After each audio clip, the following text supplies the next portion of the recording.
Mesdames et Messieurs, chers participants en vos rangs et qualités respectifs, permettez-moi, au nom de Monsieur le Garde des Sceaux,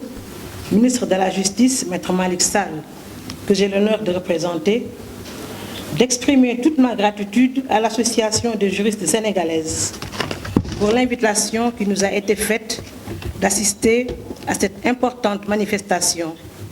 axée sur la participation politique des femmes au-delà de la représentation.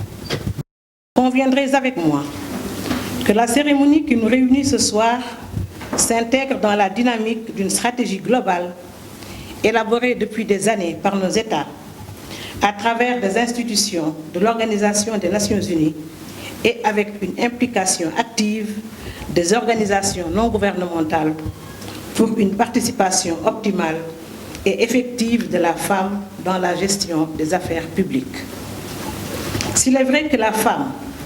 a longtemps été reléguée au second plan dans nos différentes sociétés et parfois marginalisée par les pouvoirs publics, il n'en demeure pas moins vrai que depuis des années, notre pays est en train d'accomplir d'importants efforts dans le domaine de la promotion des femmes, notamment leur accès aux plus hautes fonctions politiques et publiques. Depuis 1959, faut-il le rappeler, la Constitution sénégalaise a consacré l'égalité en droit des hommes et des femmes. Et en 2001, notre pays a adhéré à la Convention du 18 décembre 1979 pour l'élimination de toutes les formes de discrimination à l'égard des femmes, laquelle prévoit un certain nombre de mesures à prendre par les États pour permettre l'égal accès des hommes et des femmes aux fonctions politiques. Mesdames et Messieurs, je suis d'avis, comme l'a souligné l'AJS à travers le thème qui nous réunit ce soir, que la participation politique des femmes dans les instances décisionnelles mérite d'être renforcée pour aller au-delà de la représentation, notamment par l'occupation des postes les plus importants. Le président de la République, son Excellence M. Macky Sall, l'a très tôt compris pour avoir, dès les années de son accession au pouvoir, érigé en priorité la promotion des femmes et concrétisé leur accession à de très hautes fonctions publiques. L'axe 3 du plan Sénégal émergent, intitulé Gouvernance, institutions, paix et sécurité, à travers la composante relative à la promotion de l'équité et l'égalité des genres, visait déjà, je cite, à autonomiser et à promouvoir la femme et la jeune fille par le renforcement des capacités des institutions et des collectivités locales et à améliorer le dispositif juridique de protection des femmes et de la petite fille, ainsi que le renforcement du leadership des femmes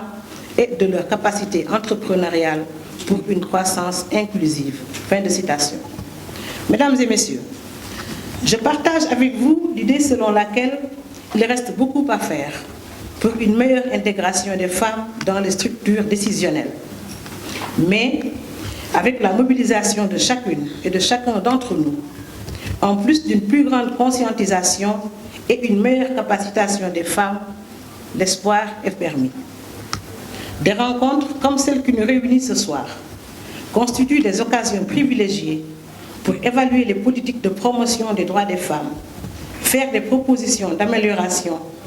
et mettre en place des mécanismes de suivi pour leur réalisation effective. Nous nous acheminons vers des élections particulièrement importantes, au cours desquelles devront être choisis les Sénégalaises et les Sénégalais qui seront chargés d'élaborer et de conduire les politiques de décentralisation. Et c'est le moment pour nous de réfléchir sur les stratégies pouvant permettre une meilleure représentation de la femme dans les futures instances locales. Je demeure ainsi persuadée qu'avec la diversité et la richesse des participants que nous avons autour de ce panel, composé d'autorités étatiques, de chefs coutumiers et religieux, de membres et d'organisations de la société civile et d'éminents juristes, les échanges seront de très haute facture et les propositions qui en sortiront permettront sans nul doute d'élargir et d'améliorer la participation de la femme à l'exercice du pouvoir politique.